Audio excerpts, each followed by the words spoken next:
Salut la famille, nizere ko mumeze neza. Turongeye kubaha ikaze kuri channel yacu. No munsi tugiye kurabira hamwe abaririmbyi bo mu Burundi bafise followers benshi cyane kuri TikTok. Nimba ukunda umuziki ibigezweho, gira subscribe, like na share kugira ntuzoziracikwa n'indi top 10 twabashikirije canke izindi video. Reka dutangure. Ku mwanya wa 10 tuhasanga Sabi, n'umwe mu baririmbyi bakomeye cyane mu Burundi, naho ari legend mu muziki kuri TikTok aracariko araduga gahoro gahoro, ariko afise abakunzi benshi cyane ku rubuga rwa TikTok.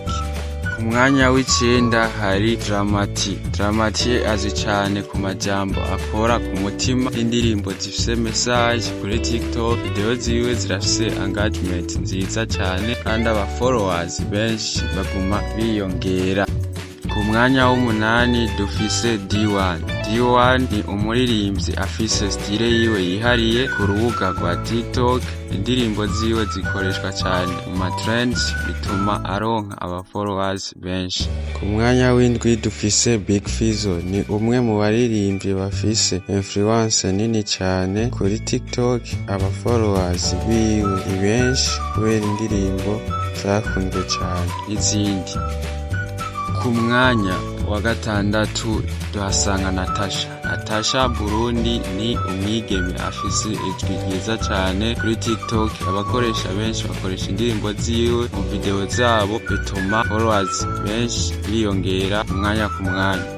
Ku mwanya wa gatanu dufise Alvin Smith afise style ya modern ihuza na afrobeat hamwe n'izindi. Kuri TikTok afise followers benshi cyane kubera indirimbo ziwe aguma bazikorera challenge cyane.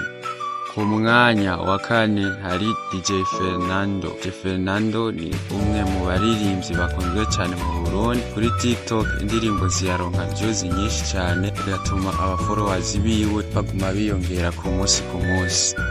Ku mwanya wa gatatu dufise Kiriku Akiri azi cyane ku ndirimbo zirimwo ubutumwa n'inyigisho kuri TikTok. Afise community ikomeye cyane imushigikira umunsi ku munsi. Ku mwanya wa kabiri hari Monia Frere, ni umwe mu baririmbyi babigeme bakunzwe cyane kuri TikTok. Style yiwe, amavideo n'indirimbo bituma followers biyongera cyane.